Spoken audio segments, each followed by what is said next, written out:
Sometimes the greatest beginnings arrive when we believe everything has ended. I'd like to share the story of Eleanor Miller, who discovered treasure at 58. Not gold or diamonds, but something far more precious.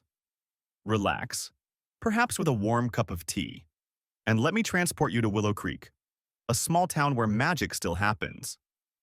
The autumn of 1995 painted Willow Creek, Minnesota, in fiery reds and golds. Eleanor Miller woke in her small rental home to the familiar sound of floorboards creaking beneath her feet and the rhythmic dripping of the kitchen faucet she could never quite fix. At 58, this modest house with its aging roof and worn carpets was all she could afford after her 30-year marriage ended 3 years earlier when her husband left with a younger woman. Morning light filtered through faded curtains, illuminating dust particles dancing in the air. Eleanor gazed out the kitchen window at her small garden, where stubborn late-season tomatoes and marigolds fought against the coming frost. Tiny emblems of persistence she found comforting. At her feet, Max, her 12-year-old mixed shepherd, pressed his graying muzzle against her leg. He was the one constant companion who remained after the divorce. "Just us again today, old friend," she whispered, running her fingers through his coarse fur. Eleanor's kitchen table, a yard sale find, held the scattered pieces of her current life. Unpaid bills, her work schedule from the town library where she spent mornings shelving books, and a roster from Johnson's Grocery where she worked evenings as a cashier. 2 jobs and she still barely made ends meet.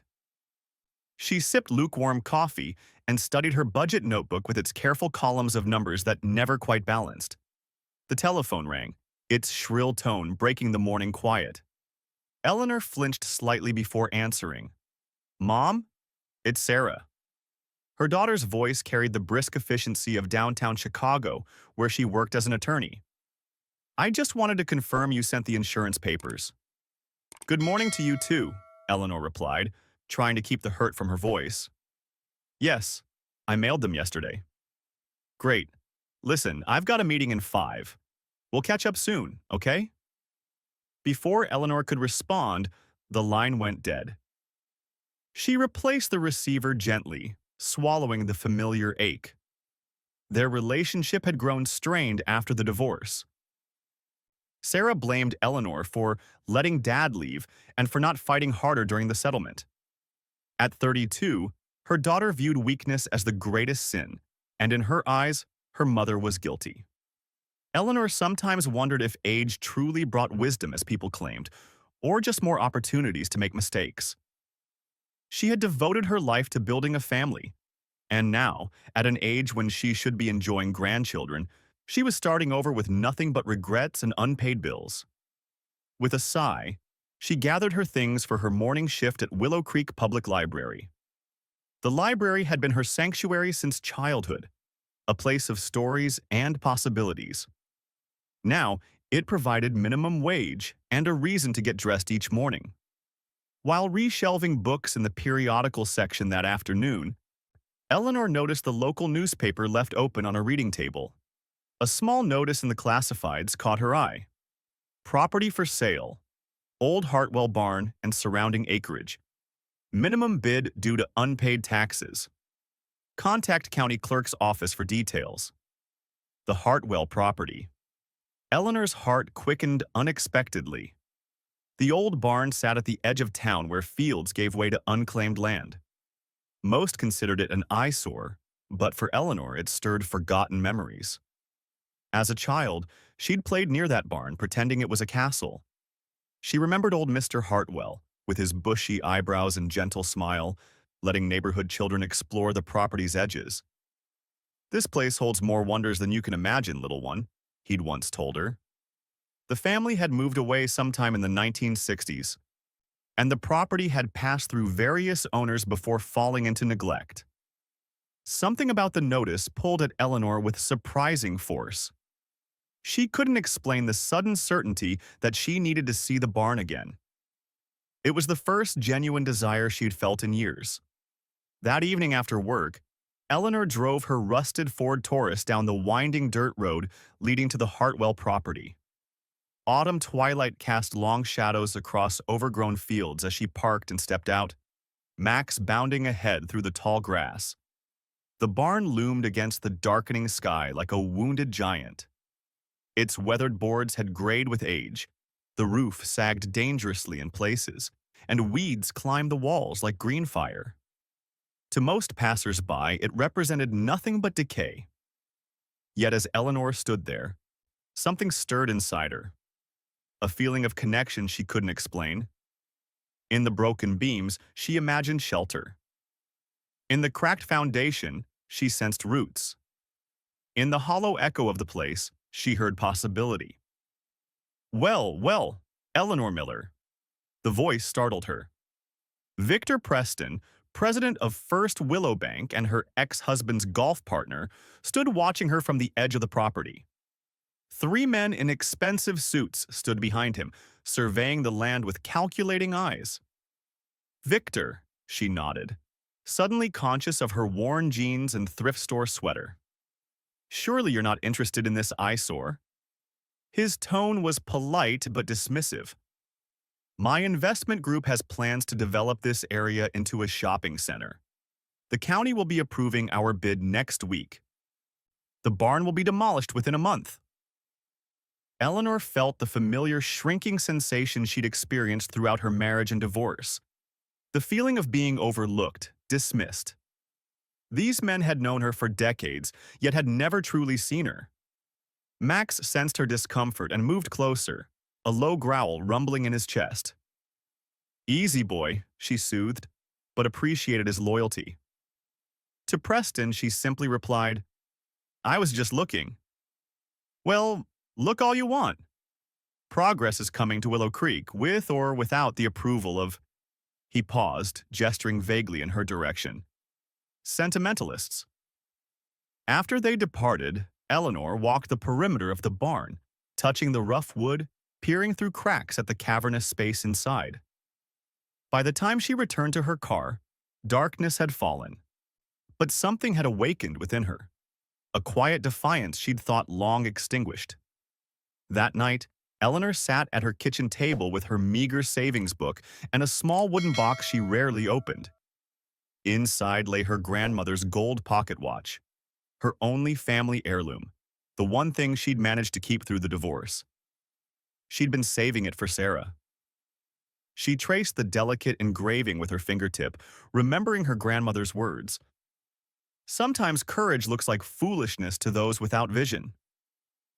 Eleanor had spent her entire life doing what was expected, what was sensible. Where had it left her? Perhaps it was time to do something unexpected, something that was hers alone, regardless of how others might judge. The next morning, she visited the county clerk's office and learned the Hartwell property would be sold at a minimum bid that equaled nearly all her savings. If she sold the watch, she might just have enough. "You understand the condition of the property?" the clerk asked, peering over her glasses. "No guarantees, no inspections. It's being sold as is." Eleanor nodded, her heart pounding with equal parts terror and exhilaration. "People will think you've lost your mind," she told herself as she drove to the antique shop to have the watch appraised. "Perhaps I have." Yet for the first time since Tom had walked out with nothing but a suitcase and an apologetic note, Eleanor felt something like purpose stirring in her chest. Have you ever stood at a crossroads in life and chosen the path that seemed most foolish? Eleanor is betting everything on her intuition. I wonder, are you listening from a comfortable chair, or perhaps while doing household chores?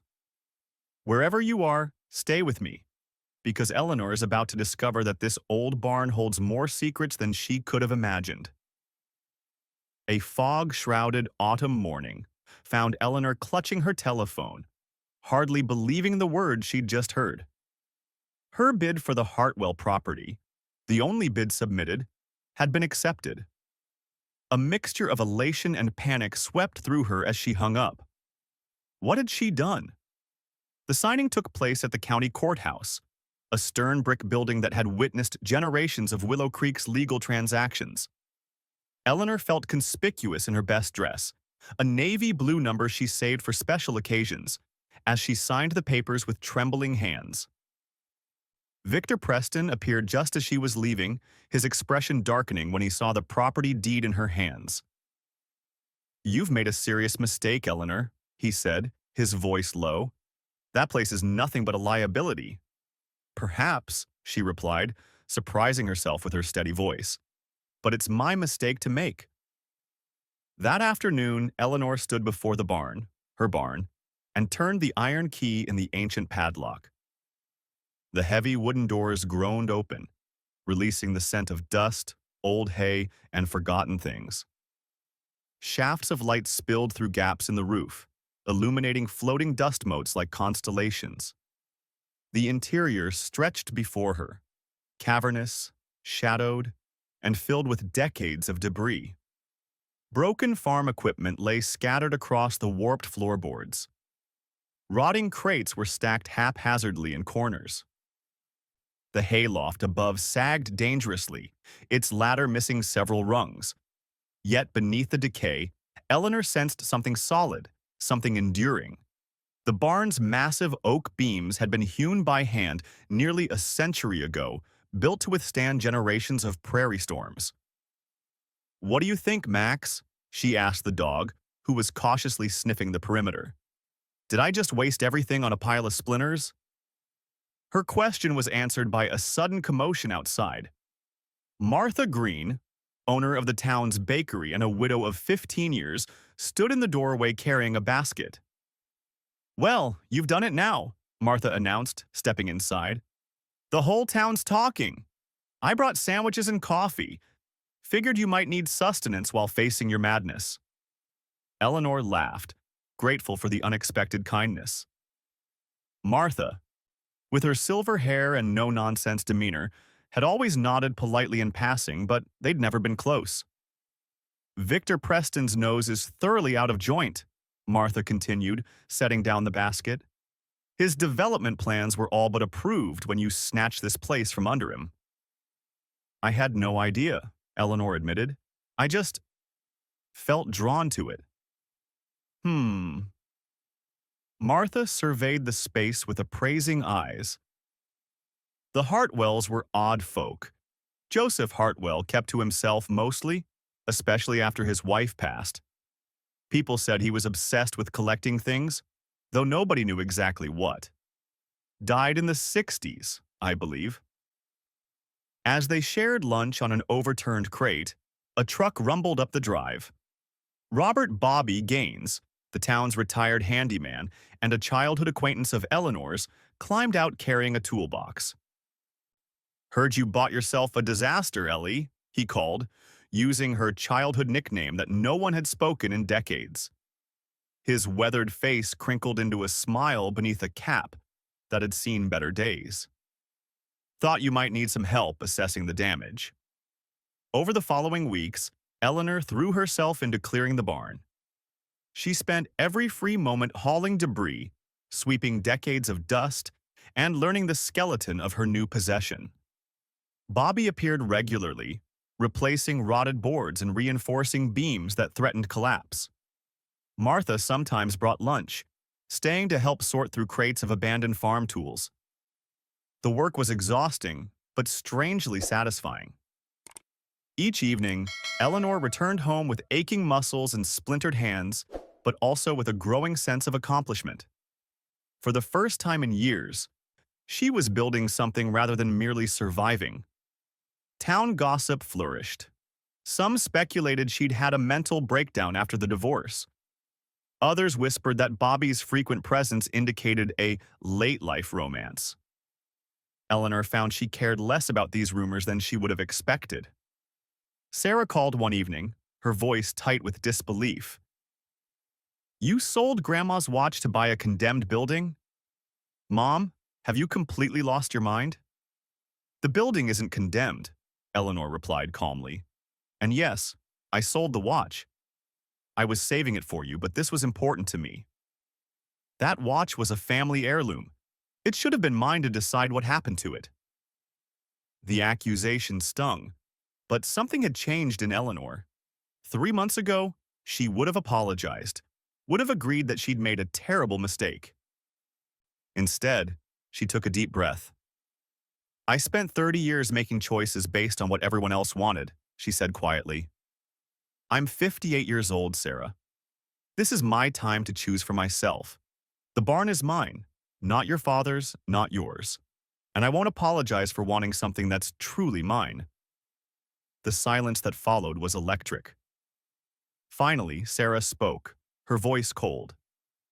I have to go. I have work in the morning. The line went dead, leaving Eleanor shaking but strangely unburdened. As autumn deepened toward winter, Eleanor's work on the barn took on greater urgency. The roof needed patching before snow came, and the north wall required reinforcement against winter winds. Bobby taught her basic carpentry skills, and she discovered an unexpected aptitude for restoration. One blustery afternoon, as daylight waned, Eleanor and Bobby were clearing the barn's far corner when Max began behaving strangely. The dog pawed insistently at a section of floorboards, whining with unusual agitation. What is it, boy? Eleanor knelt beside him, running her hand over the floor. The boards here seemed different, darker, more tightly fitted, with faint carvings visible beneath years of grime. Bobby shone his flashlight on the area. Well, I'll be damned. That's not regular flooring. He ran calloused fingers along the edge. There's a seam here. These boards were designed to be removed.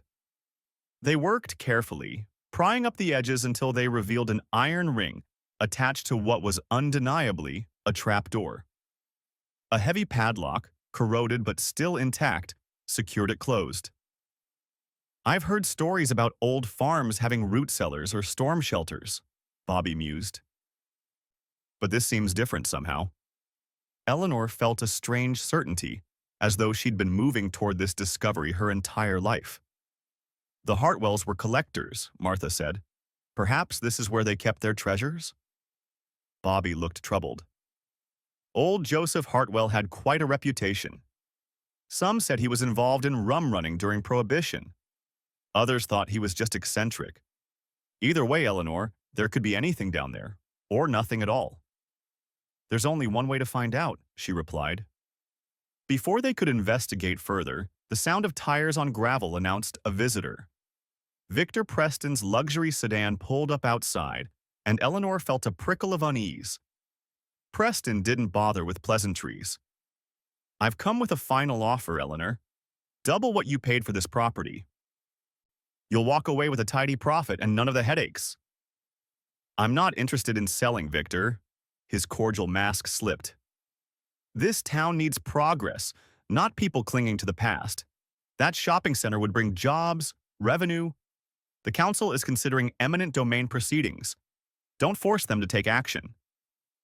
After he left, Eleanor noticed a strange car parked on the road beyond her property. The feeling of being watched intensified. I don't like this, Ellie, Bobby said. Preston's too interested in this place. Let's keep our discovery quiet for now. That night, Eleanor could think of nothing but the trapdoor and what might lie beneath. She recalled childhood stories about the mysterious Mr. Hartwell, how neighborhood children both feared and admired him. Had there been clues all along about what he kept hidden? The following evening, armed with crowbars, lanterns, and a length of rope, Eleanor and Bobby returned to the barn. Max stood guard at the entrance while they worked on the rusted padlock. With a final heave, the lock gave way with a metallic snap that echoed through the barn. Eleanor pulled on the iron ring, and the trapdoor lifted grudgingly. The smell of earth and old stone rose from the darkness below. Bobby aimed his lantern downward, revealing a narrow stone staircase descending into blackness. The steps were worn smooth at the center, evidence of years of use. Ladies first, Bobby joked nervously. Together, Eleanor replied, grasping the lantern. The staircase led to a passage of mortared stone that opened into a surprisingly large underground room. Eleanor gasped as the lantern light swept across their discovery. Motorcycles. Dozens of them, arranged in neat rows. Not modern machines, but vintage models from the 1920s and 1930s. They're chrome and leather dulled by time, but remarkably preserved in the dry underground air. Good Lord above, Bobby whispered, his voice reverent. That's an Indian 4. And a Crocker. Eleanor, these are some of the rarest motorcycles ever built. This collection could be worth millions. Beyond the first room lay additional chambers, each containing different treasures, wooden crates of parts and tools, shelves of leather-bound books and yellow documents, even military memorabilia from World Wars I and II. In what appeared to be an office space, they found a massive oak desk. Inside its central drawer lay a leather-bound journal embossed with the initials J.H., Joseph Hartwell's personal diary. Eleanor and Bobby spent hours by lantern light, poring over the journal's pages. The story that emerged was astonishing. Joseph Hartwell had not been a bootlegger, but a passionate preservationist who had dedicated his life to saving historical artifacts during the Great Depression when desperate people were scrapping precious machines for pennies on the dollar. One entry from 1937 read, "Each of these machines represents human ingenuity and craftsmanship that may never be equaled. I cannot bear to see them destroyed. Perhaps I will never see days of prosperity return, but someday, someone will discover what I've safeguarded and understand why." In the final drawer of the desk, Eleanor found a photograph that stole her breath. A small girl standing beside Joseph Hartwell in front of the barn. On the back was written, "Eleanor, age 5, 1942. "That's my grandmother," she whispered, suddenly understanding. "I was named after her. She used to tell stories about the kind man who owned the barn, who gave her candy when she helped water his garden. I always thought they were just stories." Bobby stared at her in amazement. "Eleanor, do you realize what this means? You were meant to find this place. Out of everyone in Willow Creek, you were the one with the connection." As they continued exploring, the truth became clear. Eleanor had not purchased a dilapidated barn, but a priceless historical collection, preserved for decades in perfect secrecy. When they finally emerged from the underground chambers, the night sky had deepened to velvet black studded with stars. Eleanor stood in the cool air, her mind reeling with implications. "What will you do now?" Bobby asked quietly. Eleanor looked at the barn, seeing it with new eyes, not as a broken thing she had foolishly purchased, but as a guardian of history that had been waiting for her return. "I need time to think," she said, "and I need to call Sarah." "Do you believe in destiny?" Perhaps Eleanor was guided to this barn for a reason. Sometimes our greatest gifts have been prepared for us long before we know they exist. I hope you're listening from a comfortable place, perhaps with a warm blanket and a cup of tea. Stay with us because Eleanor is about to face the biggest decision of her life. Eleanor sat on her porch as morning mist rose from distant fields, cradling a mug of coffee gone cold. Max lay at her feet, his tail thumping occasionally against the weathered boards. Her mind still whirled with the magnitude of her discovery. "Perhaps life isn't about starting over," she murmured to Max, "but about continuing something that began long before us." She reached for the telephone and dialed Sarah's number, her heart pounding. When the answering machine picked up, she left a message unlike any she'd ever recorded. "Sarah, it's Mom. I need you. Not for money or help, but because I found something too important to handle alone. I've discovered a piece of our family history that I think you need to see." 2 days later, Eleanor received an official notice of an emergency town council meeting to discuss using eminent domain to acquire her property for economic development. The letter bore Victor Preston's signature as council treasurer. The meeting room was packed when Eleanor arrived. Preston's development group presented glossy renderings of a shopping center, plans clearly months in the making, that would replace the eyesore at the edge of town with retail spaces and restaurants. When Eleanor's turn came to speak, she felt the familiar flutter of anxiety she'd known throughout her married life. The fear of drawing attention, of speaking out. But as she stood, she noticed Martha's encouraging nod, Bobby's steady presence, and several other older residents watching her expectantly. "I purchased the Hartwell property legally," she began, her voice strengthening with each word. "It's not an eyesore to me, but a piece of our town's history worth preserving." Preston interrupted. "This isn't about sentimentality, Eleanor. This is about progress, jobs, the future of Willow Creek. We can't remain stuck in the past because of a few nostalgic senior citizens." The dismissive comment sent a ripple of murmurs through the crowd. Eleanor straightened her shoulders. "Is progress measured only in concrete and cash registers, Victor? Or might it also include honoring our heritage?" Eleanor faced an impossible choice. Reveal the underground collection and risk Preston trying to claim it, or remain silent and potentially lose the property altogether. She needed time and legal advice, things she didn't have. That night, she couldn't sleep. The weight of Joseph Hartwell's legacy pressed on her conscience. By morning, she'd made her decision and placed a call to Chicago. To Eleanor's surprise, Sarah arrived the following day, her sleek car looking out of place on the gravel drive.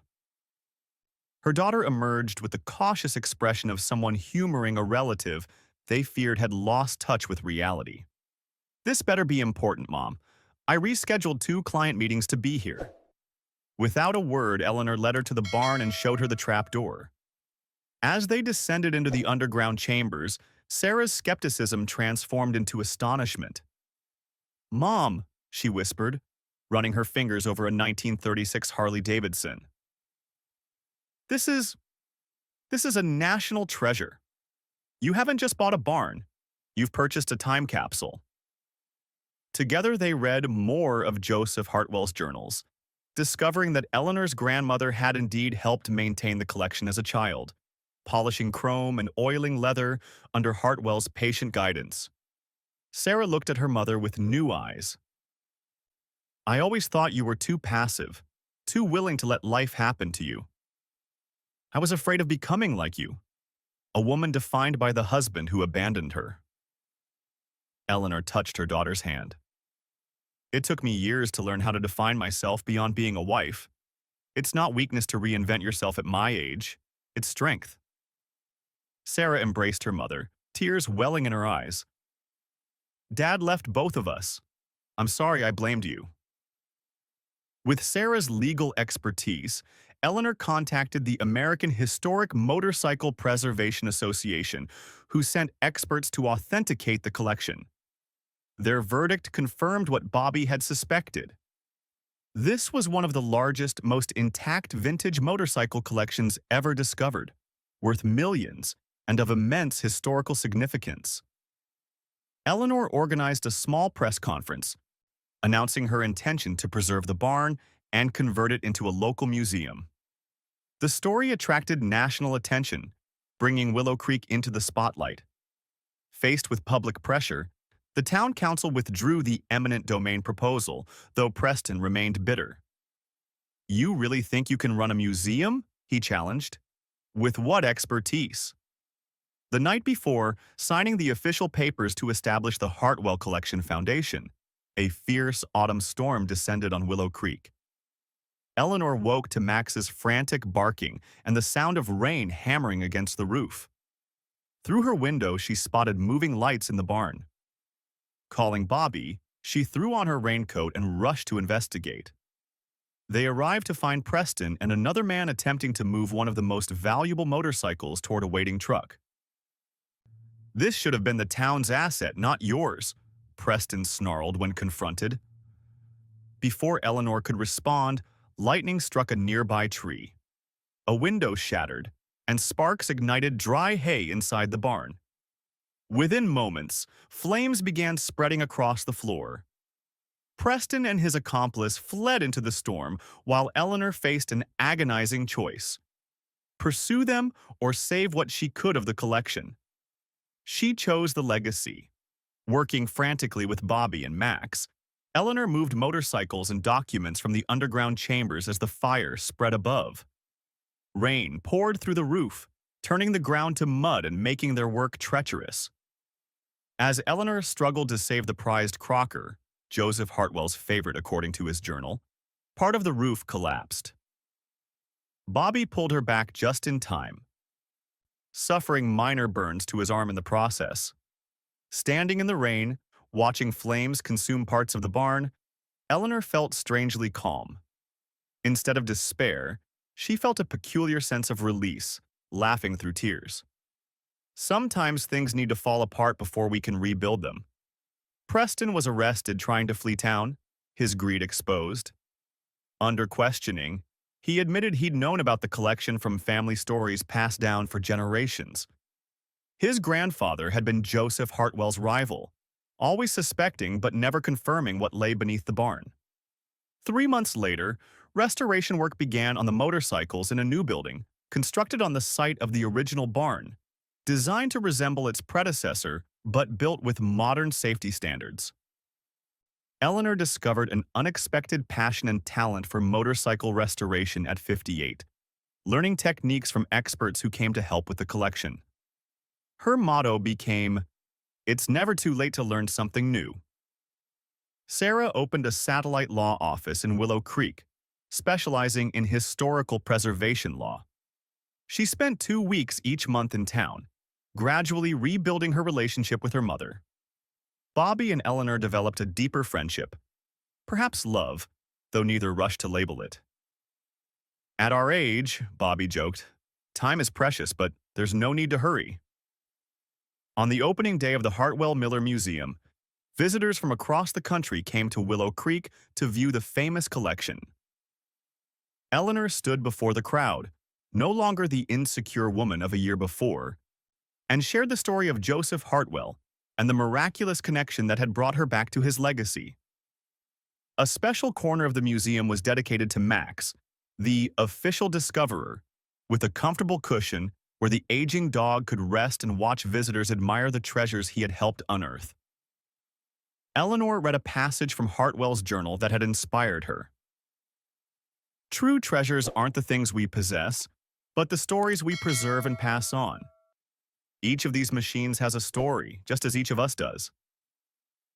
As visitors explored the museum, Eleanor stood with Sarah, Bobby, and Max, watching her once impossible dream take physical form around her. In just 1 year, she had transformed from an abandoned wife at 58 to the curator of a national treasure at 59. The barn that everyone had called worthless had contained millions in historical artifacts. The woman many had dismissed as broken had found strength to build something remarkable. And the story that seemed to have ended with a painful divorce had merely been turning to a new, unexpected chapter. As Eleanor reflects on her journey from abandoned wife at 58 to the guardian of a national treasure at 59, she realizes that life can bring its most wonderful surprises when we dare to take risks. Sometimes the most broken places contain the most precious treasures, in old barns and in our own hearts. Perhaps you too have a barn in your life, a forgotten dream, an undiscovered talent, or a relationship that needs mending. I wonder what you might find if you were brave enough to open that door. Thank you for listening. If this story touched your heart, please subscribe to hear more tales of new beginnings and unexpected treasures.